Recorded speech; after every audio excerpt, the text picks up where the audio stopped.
For some people who may not know, can you give us a little background on some historical figures from your area? Okay, well, let's talk about Bardstown in general. Bardstown, county seat of Nelson County, was settled in 1780 when we were still part of Jefferson County. It's named for the Bard family. William Bard was an agent of his brother here in Kentucky, and he stood on the banks of the Falls of the Ohio and welcomed everybody coming down the river, saying, "I've got a deal you can't turn down, and I'll let you use this land free until the war's over, and then you pay me rent every month." So this didn't exactly happen. They came and cleared the land, built their houses, and then they used it. Bard kind of wandered off, and then when he came back, the town was fairly well developed, and the town trustees had been selling lots, so he kind of stepped back and watched it grow. We have federal and Georgian architecture here. We have a lot of houses still from the late 1790s, early 1800 period. We have 299 buildings on the National Register of Historic Places here. Tourism is our #1 industry, which is not to say that we don't have other industries we're just as proud of, but tourism is one that we are cultivating and are very pleased with. We have My Old Kentucky Home, which the song that Stephen Foster wrote, which is now our state song. This was the inspiration for that. It is a federal mansion sitting on the hill outside of Bardstown Plantation. John Rowan, the owner builder, was a lawyer and politician, so we've always been connected with Kentucky politics. We have other things here. The first cathedral west of the Alleghenies, St. Joseph Cathedral. It's a Catholic cathedral built by Benedict Joseph Flagey, the first bishop. This was constructed in 1816. We have old buildings that people like to visit that now house restaurants and shops and things of this sort, as well as just the atmosphere. We have a very historic town that people like to walk around the streets. We were chosen as one of the 10 nicest places to visit and to live, actually, in the United States by U.S. News and World Report in 1983. So we kind of took a second look at ourselves and said, yes, they're right. This is a very nice place to live, and we have good schools. I would say good weather, but today isn't a good day to say good weather. The sun shines bright most of the time unless it rains, and then it's liquid sunshine is what we have here in Bardstown today. The other thing about Bardstown I always like to tell, it's a very cooperative community that has a lot of pride in itself, takes care of itself. We are always looking down the future. We say we are a progressive community that looks forward in progress but looks back in preservation. So we believe in preserving our past while working toward our future. Great. Thank you. Franklin, the county seat of Simpson County. Simpson County population, 15,090. Area square miles, 236. Rank, 90. Simpson County is located in the 2nd Congressional District. We're in Franklin, Kentucky. The county seat is Simpson, and behind us we have the Simpson County Courthouse. With me we have some lovely people who have volunteered some time to answer a few questions for us. Before I do that, I want them all to introduce themselves and their role here in the town. I'm Ken Harper, County Judge Executive of Simpson County. I'm Nancy Needy. I'm President of the Historical Society. I'm Margaret Snyder, a member of the Historical Society. I'm Bonnie Moody, the Circuit Court Clerk and a member of the Historical Society. I'm Sarah Richardson, and I'm librarian for the Historical Society. We have several reasons why you should stop in Simpson County and Franklin for tours. This is the garden spot of the world, we call it. Have a lot of history in this county. We have an antique car show each year in August here. It brings in 7,000 to 8,000 people. We have a garden trot race each year in August. It brings in a lot of people, in the Rotary has one of the biggest auctions, I guess, in the state here in August of each year. So we have a lot of history, and we're not too far from Shakertown, which is right over from us, and we have a lot of history here. Okay. What is the major industry in this area? We have about 10 here. It's real good to our county, and we have a lot of farming is the biggest, but we have a lot of factory here, around 10 of them, and our need, I'd say right now, for the factories and all would be maybe a lake to have more water. We need that. How was the county formed? Who helped form the county?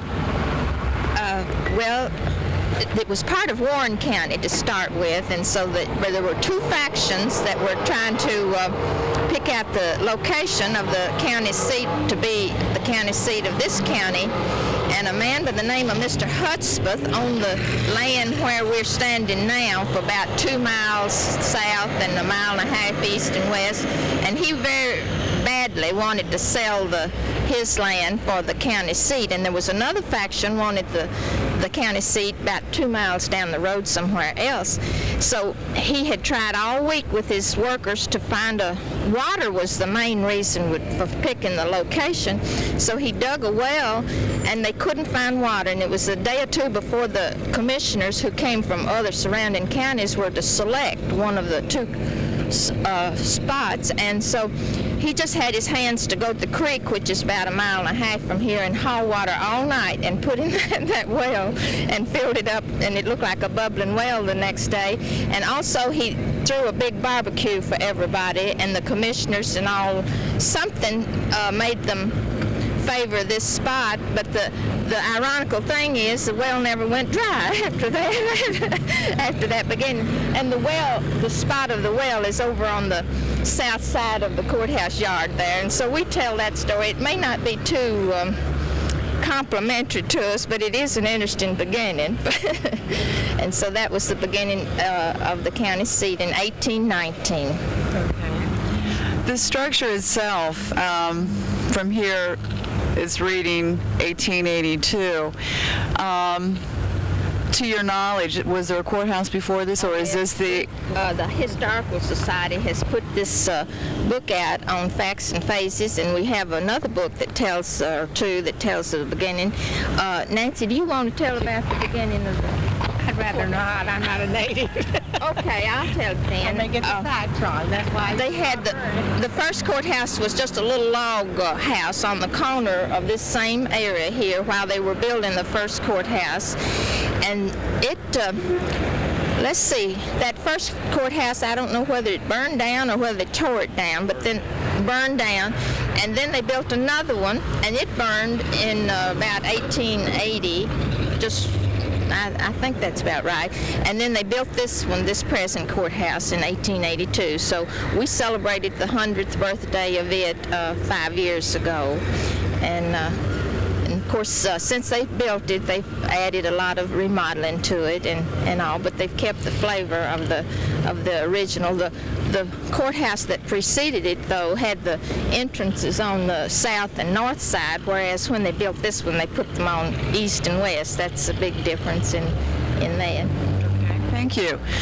Would you mind telling us a little bit about this book you're holding? The State Historical Society began a project of encouraging all the counties to record cemeteries. So this book is the result of our cooperation with the state project.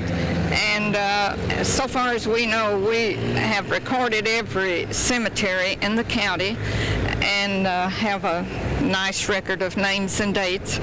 And it's been sold to nationwide, I think, to practically every state in the Union and to all the state libraries. So our book does have good coverage and is available to a lot of people. Okay, thank you. Did you have something you wanted to share with us? This book was put out by the late Mrs. James Beach Sr.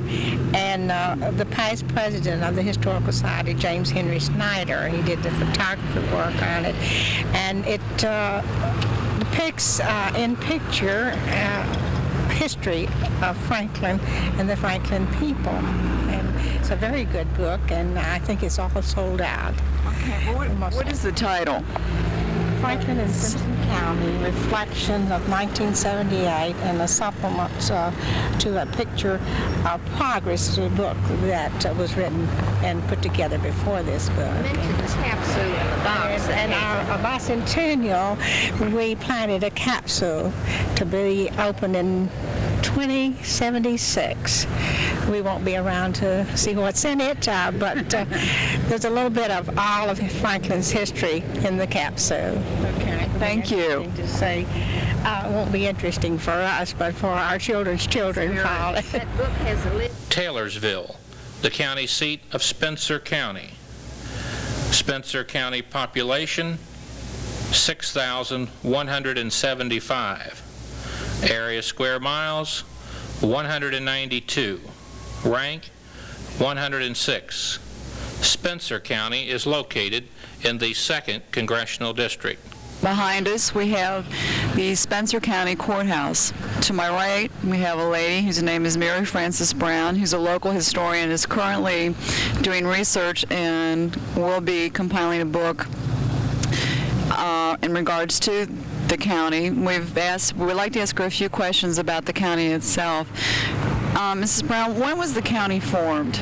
It was formed in 1824, January of 1824, out of the counties of Shelby and Nelson and Bullitt. Just a small section off of Bullitt. Okay. But the large part from Salt River northward to Shelbyville was in Shelby County. The land south of Salt River was Nelson County, and it was divided off of those ends. Okay. Who is the county named after? Well, that's an interesting story. I'd wondered that for many years, and this fall, we all knew that it was named after a man named Captain Spear Spencer, a famous Indian fighter, but that's about all we knew. Spencer County, 1824, named for Spear Spencer. So I wondered, who was Spear Spencer? Why was he chosen?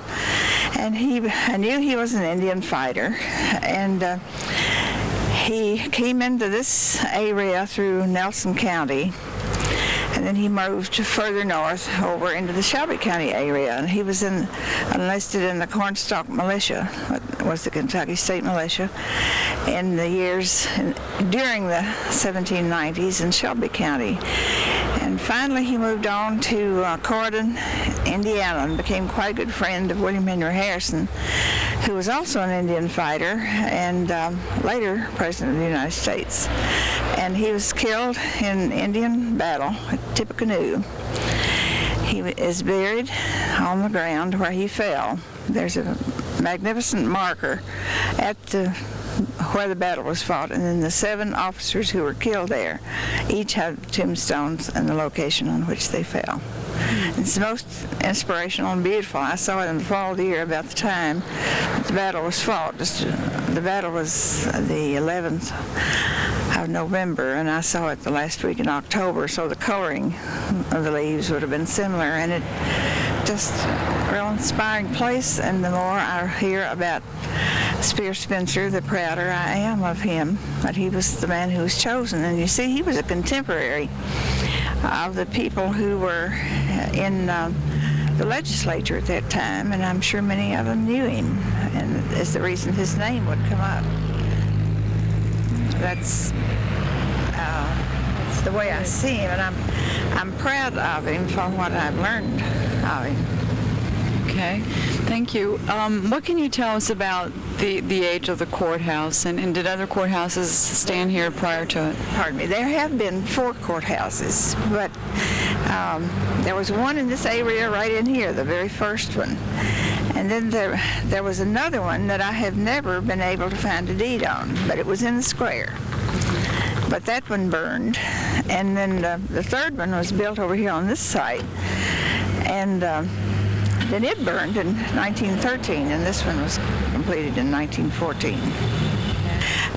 I have to say that in this research that I have grown to respect the pioneer woman above practically any women in history, those who came westward. They came for various reasons. Many of their husbands were Revolutionary War men with grants, and many of them were veterans of the French and Indian War, and those people moved in here. And for many years, we have been under the impression that everybody came over the Cumberland Gap, but that is a false conception. Many people from Western Virginia did.